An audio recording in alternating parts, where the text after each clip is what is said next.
Hello everyone.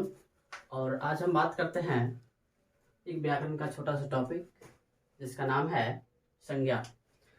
तो चलिए बात करते हैं सबसे पहले कि संज्ञा क्या होती है।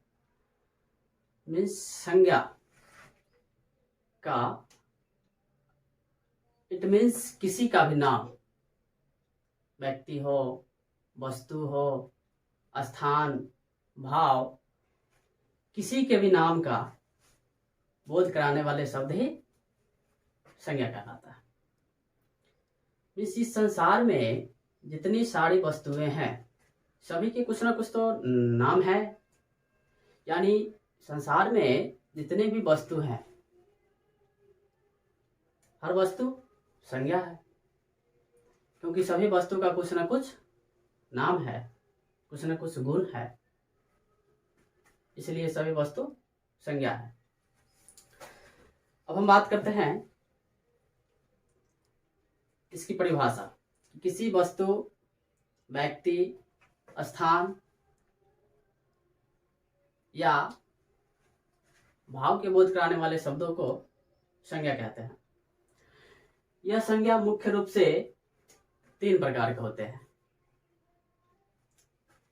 फर्स्ट व्यक्तिवाचक, सेकेंड जातिवाचक और थर्ड हो जाता है हमारा भाववाचक।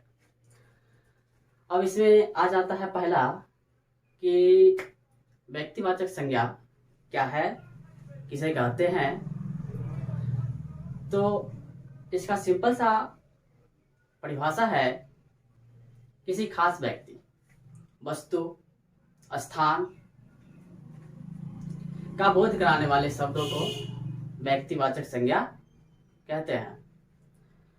कहने का मतलब जब हम किसी एक व्यक्ति को उसके प्रॉपर नाम से जब बुलाते हैं तो वो हो जाता है हमारा व्यक्तिवाचक संज्ञा। जैसे राम, श्याम, मोहन, इस प्रकार जितने भी सारे व्यक्तियों के नाम हैं या फिर किसी जगह का प्रॉपर नाम है तो ये सभी व्यक्तिवाचक संज्ञा के रूप में आ जाते हैं। सेकेंड है जातिवाचक। ये जातिवाचक जब किसी भी व्यक्ति हो या वस्तु हो या फिर स्थान हो उसकी किसी खास का बोध ना होकर, किसी एक का बोध ना होकर, मीन्स जब हम एक पे नहीं, जब एक पे टिकेंगे तो वो हो जाएगा हमारा व्यक्तिवाचक। जब एक पे नहीं टिकेंगे मीन्स एक से अधिक, मीन्स उसकी पूरी जाति का जब बोध होता है तब उसे कहेंगे जातिवाचक संज्ञा। थर्ड आता है भाववाचक। भाव किसी भी व्यक्ति के गुण, दोष, अवस्था, इन सारी चीजों का बोध कराने वाले शब्द को ही भाववाचक संज्ञा कहते हैं। जैसे किसी की गुण, दोष, जैसे किसी में गुण है अच्छाई का, बुराई का, ईमानदारी का, बेईमानी है, ये सभी सारी चीजें भाववाचक संज्ञा में आ जाते हैं। अब इंग्लिश में है कि संज्ञा 5 प्रकार के होते हैं। नाउन 5 टाइप्स होते हैं नाउन के। तो इसमें भी कुछ हिंदी विद्वान लोगों ने जातिवाचक संज्ञा को